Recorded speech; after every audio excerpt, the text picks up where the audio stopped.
There's a thought experiment so disturbing that most philosophers refuse to take it seriously. Not because it was wrong, but because it was too right.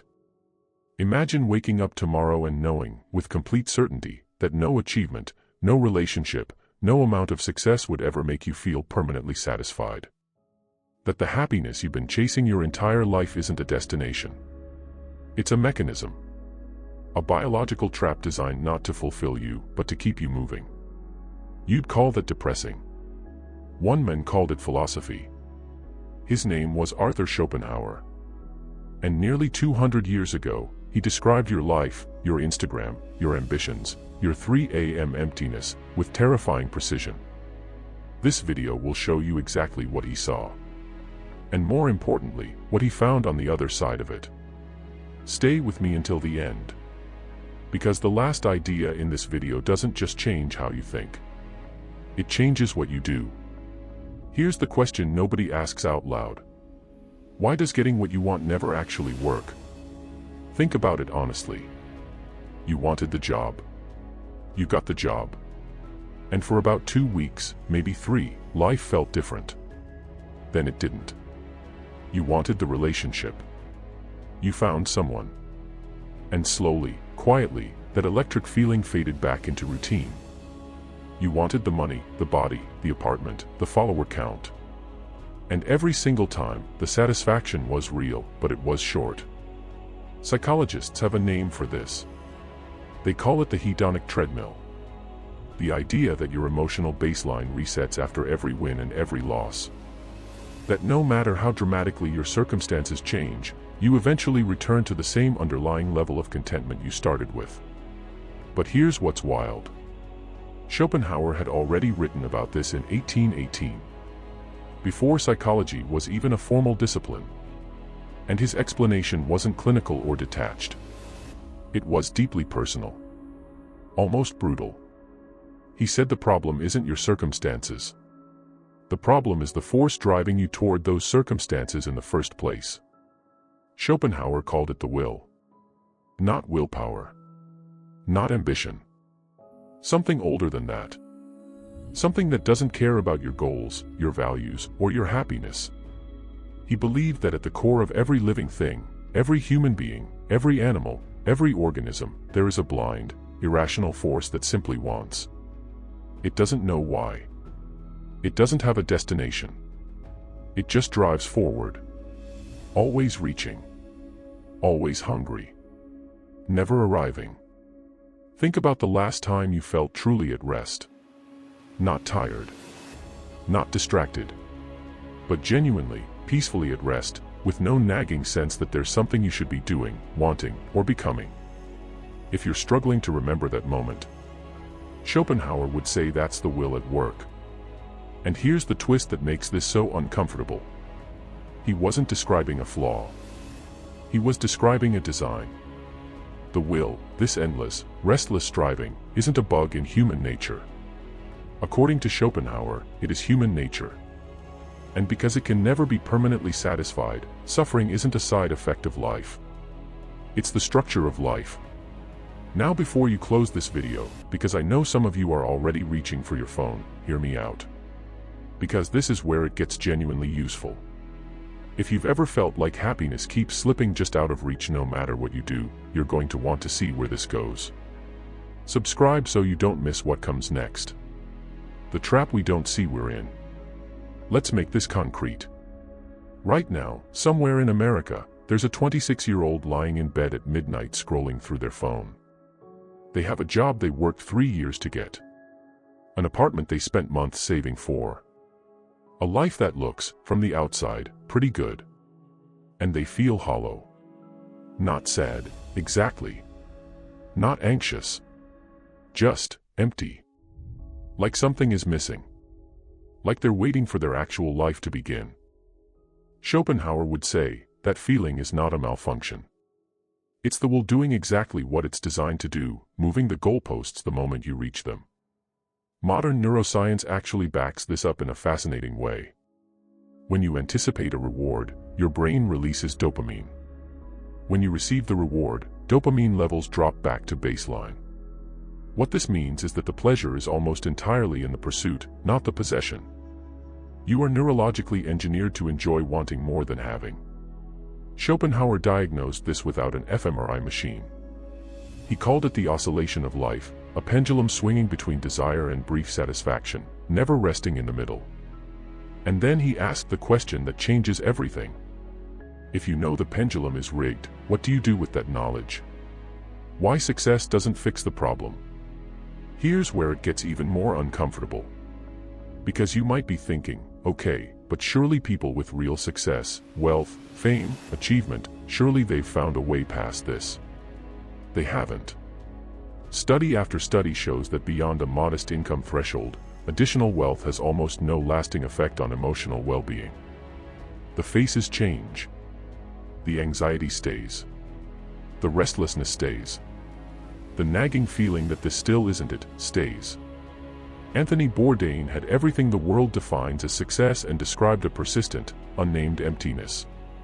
Robin Williams made hundreds of millions of people feel joy and privately couldn't access his own. These aren't cautionary tales about fame specifically. They're case studies in what happens when the will runs out of external targets. Schopenhauer saw this coming. He wrote that a man can have everything society tells him to want and still feel the quiet suffocation of the will pushing him forward with nowhere to go.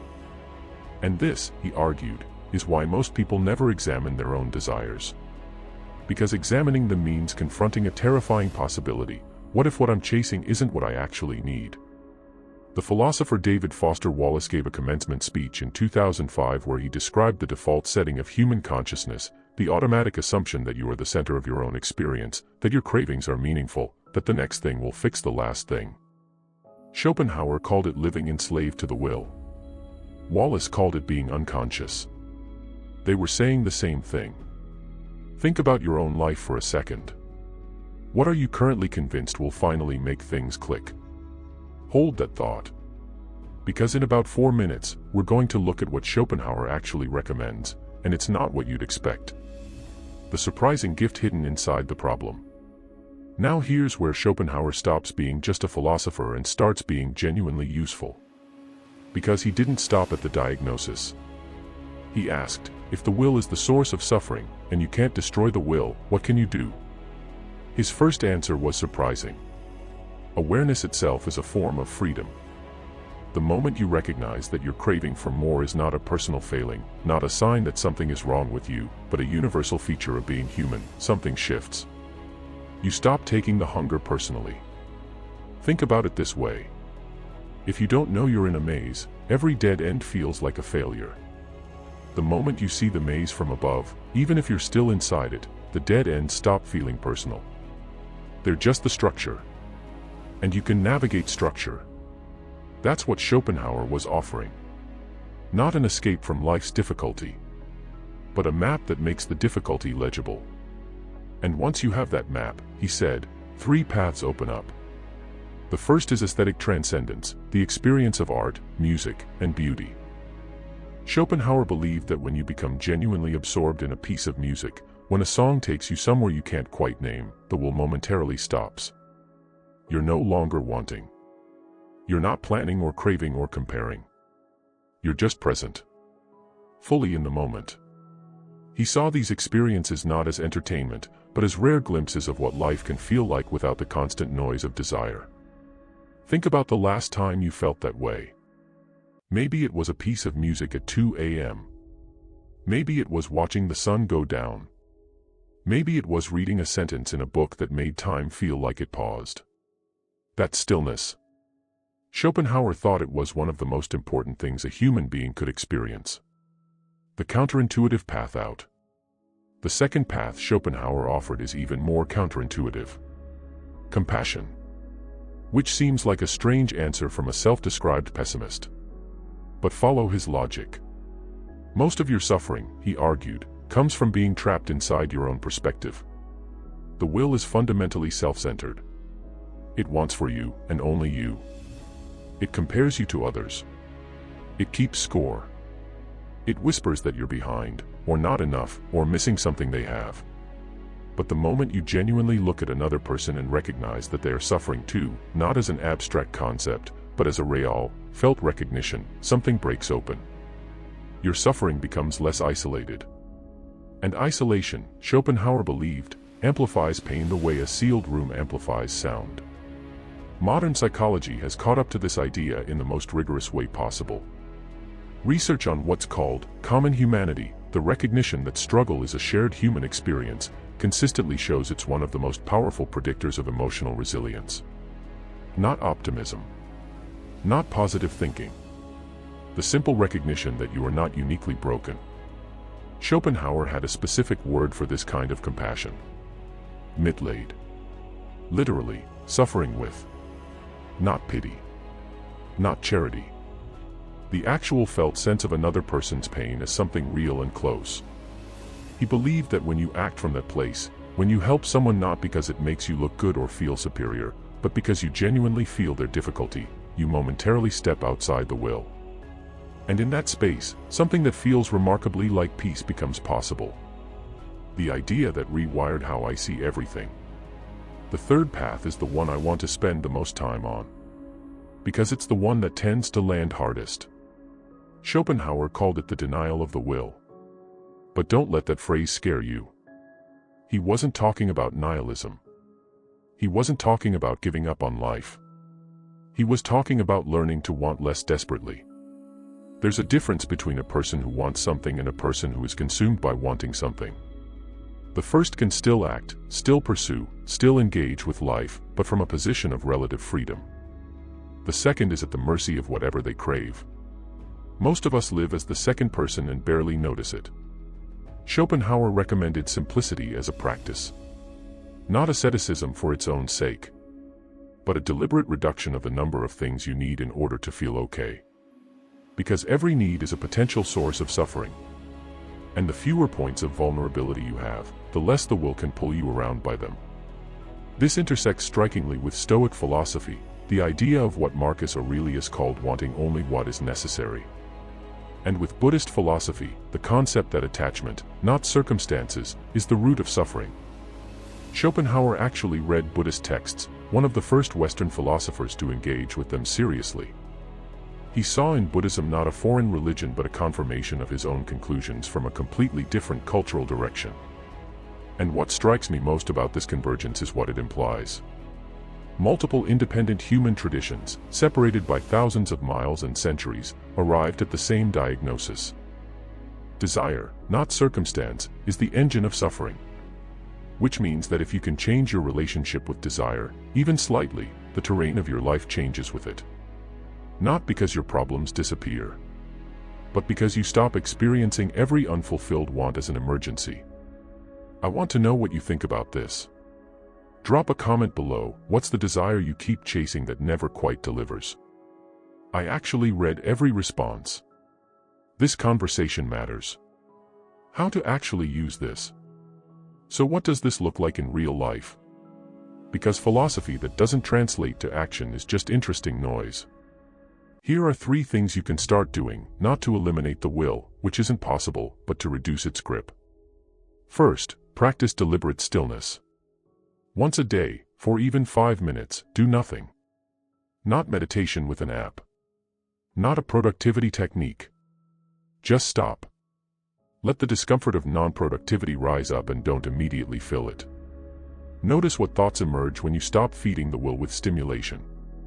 This is uncomfortable. That discomfort is valuable data. Second, trace your desires back one level. When you want something, a purchase, an achievement, an outcome, ask one follow-up question. What do I believe this will make me feel? Not what you'll get, but what emotional state you're actually seeking. Usually it's one of 3 things: safety, significance, or connection. And when you know that, you can often find simpler, more direct paths to the feeling you're actually after. The will loses power when you see through it. Third, find one thing you do without wanting anything from it. Not for money. Not for status. Not to improve yourself or demonstrate something to someone else. This is harder than it sounds. Because in an age of optimization and personal branding, it feels almost wasteful to do something purely for the experience of doing it. But Schopenhauer would say, That pure engagement, that moment of unself-conscious absorption, is the closest most of us will get to freedom. Protect it. Here's what I keep coming back to after sitting with Schopenhauer's philosophy. He could have been just a man who looked at life and said, "It's all suffering, nothing matters, good luck." But that's not actually what he did. He looked at the same evidence and said, once you understand the mechanism, you are no longer completely controlled by it. That's not despair. That's a strange, quiet kind of hope. Not the hope that says everything will be fine, but the hope that says you can move through difficulty with more clarity, more compassion, and less terror than before. The will never stops. But you can learn to watch it without fully obeying it. You can want things without being owned by the wanting. You can acknowledge that life is hard without being destroyed by that acknowledgement. And maybe most importantly, you can look at the person next to you, who is running on the same treadmill, fighting the same invisible force, and feel something real for them. That recognition, they're in this too, is not a small thing. In Schopenhauer's world, it might be the most human thing of all. The will never promises you happiness. It only promises you motion. And the moment you stop mistaking motion for meaning, everything changes. If this hit differently than you expected, if it made you look at your own life from a slightly different angle, that's exactly what this channel is for. Subscribe to Silent Minds. New episodes go deep on the psychology and philosophy they never taught you in school. And if you know someone who's been chasing something they can't quite name, share this with them. They'll understand why.